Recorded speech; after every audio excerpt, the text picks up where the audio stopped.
Hello दोस्तों, मैं हूं अजीत और आप मुझे देख पा रहे होंगे होम साइंस विद अजीत के यूट्यूब चैनल पर। आज हम लोग इस वीडियो के माध्यम से एक बहुत ही महत्वपूर्ण मनोवैज्ञानिक के बारे में पढ़ने वाले हैं, जिनका नाम यूरी ब्रोनफेन-ब्रेनर है। यूरी ब्रोनफेन-ब्रेनर। जब हम मनोवैज्ञानिक की बात करते हैं और उस मनोवैज्ञानिक में यूरी ब्रोनफेन-ब्रेनर की बात करते हैं, तो इनका जो सिद्धांत है, सिद्धांत का नाम है जैव पारिस्थितिकी मॉडल। जो इन्होंने जैव पारिस्थितिकी मॉडल को दिया, ये आपका कुछ और नहीं बल्कि जो इनका सिद्धांत है, ये आपके मानव विकास को लेकर है। और इनका मानना है कि जो मानव का विकास होता है, यह आपके सामाजिक, सांस्कृतिक और पर्यावरणीय शक्तियाँ इसे प्रभावित करती हैं और भिन्न भिन्न स्तरों पर प्रभावित करती हैं। इसी को समझाने के लिए इन्होंने इसको कई भागों में डिवाइड कर दिया। एक वृत्त का हेल्प लिया, सहायता लिया, और इसी वृत्त के माध्यम से इन्होंने अपने पूरे जैव पारिस्थितिकी मॉडल को दिया। तो चलिए देखते हैं इनके बारे में एक एक करके। अगर हम जब बात करते हैं यूरी ब्रोनफेन-ब्रेनर के बारे में, तो आपके जो यूरी ब्रोनफेन-ब्रेनर हैं, ये आपके रूसी मूल के अमेरिकी वैज्ञानिक थे। रूसी मूल के अमेरिकी वैज्ञानिक थे। यहाँ पर आप लोगों में जब पढ़ते हैं तो थोड़ा सा आपको कन्फ्यूजन होता है कि जब हम देखते हैं कि जैसे हम ऋषि सुनक की बात करते हैं, देखते हैं कि हम लोग पढ़ते हैं कि भारतीय मूल के अमेरिकी वैज्ञानिक, भारतीय मूल के अमेरिकी निवासी, पाकिस्तान मूल के यहाँ के, कुछ भी पढ़ते हैं तो देखते हैं इस तरह से हमको बार बार देखने को मिलता है। जब बात आती है कि भारतीय मूल के, जब उस व्यक्ति का संबंध कहीं ना कहीं भारत से, यानी कि उसके चाहे माइग्रेट करके पिता दादा यहाँ के मूल निवासी रहे हों, लेकिन उन्होंने यहाँ से अपनी जो है निवास स्थान चेंज करके अमेरिका में कर लिया, तो उसको कहा जाता है अमेरिकी मूल के भारतीय निवासी, या भारतीय मूल के अमेरिकी निवासी, रूसी मूल के अमेरिकी निवासी। तो आपको एक कॉन्सेप्ट समझ में आ गया होगा जो यहाँ पे मैं मूल कह रहा हूँ। तो इन्होंने जैव पारिस्थितिकी मॉडल दिया, और इस जैव पारिस्थितिकी मॉडल को कब दिया, तो आपका सन 2000 में इन्होंने जैव पारिस्थितिकी मॉडल को दिया, और जिसमें इन्होंने एक वृत्त की सहायता से 5 सिस्टम को परिभाषित किया। एक वृत्त की सहायता से 5 सिस्टम को परिभाषित किया।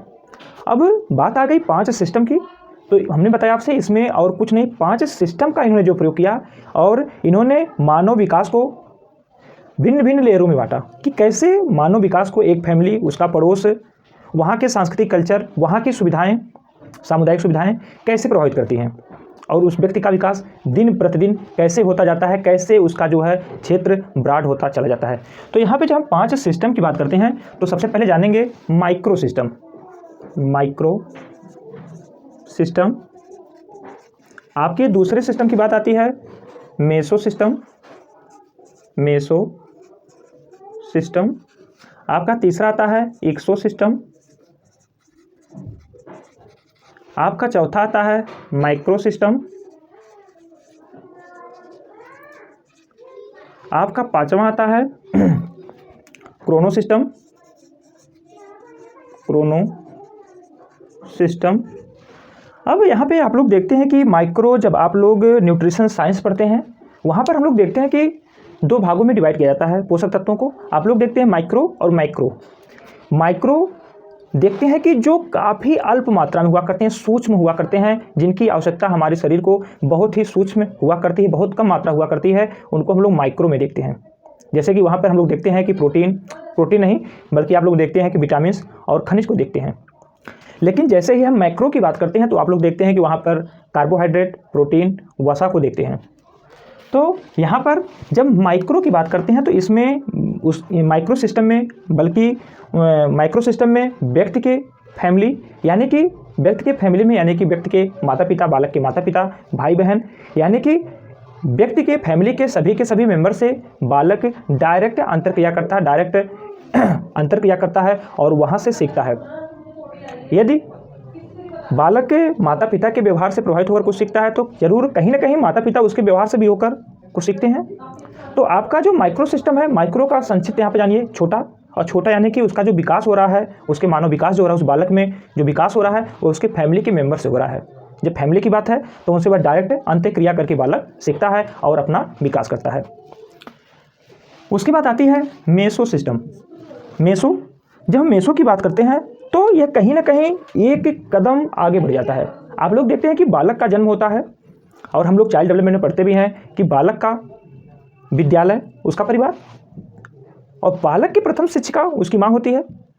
लेकिन ज्यों ही उसका दायरा बढ़ता है, बालक चलना फिरना स्टार्ट करता है, तो वह तुरंत आपके पार्क में खेलने नहीं चला जाता है, बल्कि वह घर से निकलता है, पड़ोसी से मिलता है। पड़ोसी से मिलेगा, उसके कुछ दोस्त बन जाएंगे और वहाँ से थोड़ा सा बड़ा होगा, विद्यालय जाएगा। तो जो आपका मेसो सिस्टम है, मेसो सिस्टम कहता है कि मेसो सिस्टम में आपके बालक की फैमिली के साथ साथ बालक का पास पड़ोस और उसके दोस्त आते हैं। मेसो सिस्टम और अगर हम माइक्रो सिस्टम की बात करें तो इसमें कहीं ना कहीं ये दोनों आपस में एक दूसरे से संबंधित हुआ करते हैं। जैसे कि बालक का मित्र हो गया, व्यक्ति का मित्र हो गया, व्यक्ति के अध्यापक हो गए, टीचर हो गए, उनसे उस बालक के माता पिता का संबंध कैसा है, उनसे उस माता पिता से बालक के मित्र का संबंध कैसा है, और पास पड़ोस के उसके बालक के माता पिता का उसके पड़ोस से संबंध कैसा है। ये सारे जो संबंध हैं वह बालक के विकास को प्रभावित करते हैं। आप लोग जनरली देखते होंगे अपने पास पड़ोस में कि बालक जैसे उसके माता पिता प्रभुत्वशाली होते हैं, जैसा उनका संबंध पास पड़ोस से उसके मित्रों से होता है, तो कहीं ना कहीं उनका संबंध उस बालक के विकास को बहुत ही गहराई से प्रभावित करता है। तो आपका मेसो सिस्टम आपका यही करता है। आपने माइक्रो देखा जिसमें वह फैमिली से अंतर क्रिया करके सीख रहा था, उसके बाद आपके मेसो में आया, मेसो में उसके पड़ोसी आ गए। जो छोटा बालक है उसको जो शिक्षक पढ़ाने आता है, उस शिक्षक से माता पिता के संबंध कैसे हैं, उस बालक के जो मित्र हैं उसके मित्र से उसके माता पिता के कैसे संबंध हैं, ये सारे के सारे बालक के विकास को प्रभावित करते हैं। वहीं पे हम इक्सो की बात करते हैं, जो आपका तीसरा है, इक्सो सिस्टम की बात करते हैं, तो ये बल्कि आपका और दूर हो जाता है। इसमें किसी व्यक्ति का डायरेक्ट कोई भी कंट्रोल नहीं होता है और यह व्यक्ति के विकास को प्रभावित करता है। जैसे कि हम बात करें आपके सारी की सारी सामुदायिक सुविधाएं, हॉस्पिटल, पार्क, यानी कि ये सारे जो भी सामाजिक घटनाएं हैं जिसमें व्यक्ति का डायरेक्ट कंट्रोल तो नहीं होता है, लेकिन कहीं ना कहीं ये सारी घटनाएं, ये सारी सुविधाएं व्यक्ति के विकास को प्रभावित करती हैं, उसके व्यवहार में परिवर्तन लाती हैं और व्यक्ति का जो विकास हुआ करता है यहाँ से भी वह अपने व्यवहार में परिवर्तन करता है। जैसे जैसी घटनाओं को देखता है वह उनसे सीखता है और उसी के अनुरूप वह अपने व्यवहार में परिवर्तन करता है। और यहाँ पर यही आपका जो इक्सो सिस्टम है, इक्सो सिस्टम और आपका कुछ नहीं बता करके बल्कि आपका इक्सो सिस्टम यही बताता है कि जो व्यक्ति है वह फैमिली और पड़ोसी से इंटरेक्ट करके नहीं सीखता है, बल्कि इसके साथ साथ समाज में होने वाली घटनाएँ, वहाँ का वातावरण, वहाँ की सुविधाएँ, सार्वजनिक सुविधाएं, ये सारी की सारी व्यक्ति के व्यवहार को, व्यक्ति के विकास को प्रभावित करती हैं। वहीं पे आपका आता है अगला, चौथा है आपका माइक्रो सिस्टम। माइक्रो सिस्टम की बात करें तो हमने शुरू में आपसे बताया कि शुरू में ही बताया माइक्रो और मैक्रो। हमने जब माइक्रो की बात किया तो हमने आपसे बताया कि सूक्ष्म मात्रिक, जिनका दायरा बहुत छोटा हो, और वहीं पे माइक्रो को हम लोग उससे जोड़ लें तो जिसका दायरा बहुत बड़ा हो। अगर हम माइक्रो की बात करें तो माइक्रो में वहाँ का कल्चर, वहाँ की संस्कृति, वहाँ की मान्यताएं, ये सारे की सारी वहाँ के जिस भी कल्चर में बालक पढ़ रहा है, जहाँ पे वह रहा है वहाँ की मान्यताएं कैसी हैं, जहाँ पे व्यक्ति निवास कर रहा है वहाँ की भौगोलिक स्थिति कैसी है, ये सारे के सारे फैक्टर मिल करके व्यक्ति के विकास को प्रभावित करते हैं। यहीं से आपका क्वेश्चन पूछता है जो कि आपके लिए बहुत ही इंपॉर्टेंट है। यूरी ब्रोनफ्रेंड ब्रूनर के अनुसार यह सबसे बाहरी गोला होता है, यह सबसे आपका बाहरी हुआ करता है और यह सबसे बाहरी स्तर होता है। और यह सबसे बाहरी स्तर के साथ साथ, यहाँ पर देखिए, यहाँ पर मैक्रो है आपके चौथे नंबर पे, यह सबसे बाहरी स्तर के साथ साथ सबसे बड़ा हुआ करता है। क्योंकि आप लोग यहाँ पे देखेंगे कि जो इसके ऊपर जो पांचवा गोला बना हुआ है यह क्रोनो सिस्टम है। जब क्रोनो सिस्टम की बात आती है तो क्रोनो सिस्टम को इन्होंने अस्थायी स्तर कहा है। यूरी ब्रोनफ्रेंड ब्रेन के अनुसार जो आपका क्रोनो सिस्टम है यह आपका अस्थायी स्तर है, और इन्होंने कहा कि जो क्रोनो सिस्टम है यह बहुत तेज़ी से परिवर्तनशील हुआ करता है, यानी कि इसमें जो परिवर्तन होता है वह बहुत तेज़ी से होता है। तो आपका यहीं से क्वेश्चन बनता है जिसमें बालक कंफ्यूज रहता है और आपसे पूछ लेता है कि यूरी ब्रोनफ्रेंड ब्रेन के अनुसार सबसे बड़ा स्तर कौन सा है। जब आपसे वह सबसे बड़े स्तर की बात करे तो आपको क्रोनो सिस्टम पे नहीं जाना है, बल्कि आपको माइक्रो सिस्टम पे जाना है। सबसे बड़े स्तर की बात करें या सबसे बाहरी स्तर की बात करें तो आपको यही करना है, तो आपको ध्यान रखना है। तो आपने देखा कि जब हम मैक्रो की बात किया, मैक्रो का जब हमने बात किया तो मैक्रो सिस्टम में आपने देखा कि वहाँ के रहन सहन, यानी कि वहाँ के कल्चर, वहाँ की मान्यताएं, वहाँ उसकी सांस्कृतिक, ये सारे के सारे तत्व जो व्यक्ति के विकास को प्रभावित कर रहे थे। अब हम एक कदम और आगे बढ़े, आपके चले गए क्रोनो सिस्टम। क्रोनो सिस्टम में बताया कि यह आपका एक अस्थायी स्तर है जो कि बहुत तेज़ी से बदलता है। समझने के लिए आप जान लीजिए कि जैसे आपका युद्ध हो गया, देश की अर्थव्यवस्था हो गई, ये सारे के सारे फैक्टर इसी को संदर्भित करते हैं।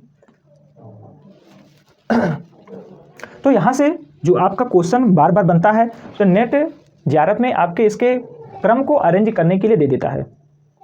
आपसे इस प्रकार से पूछता है कि यूरी ब्रोनफेल्ड-ब्रेनर के अनुसार निम्नलिखित में से कौन सा स्तर नहीं है। ये आपसे क्वेश्चन बनता है कि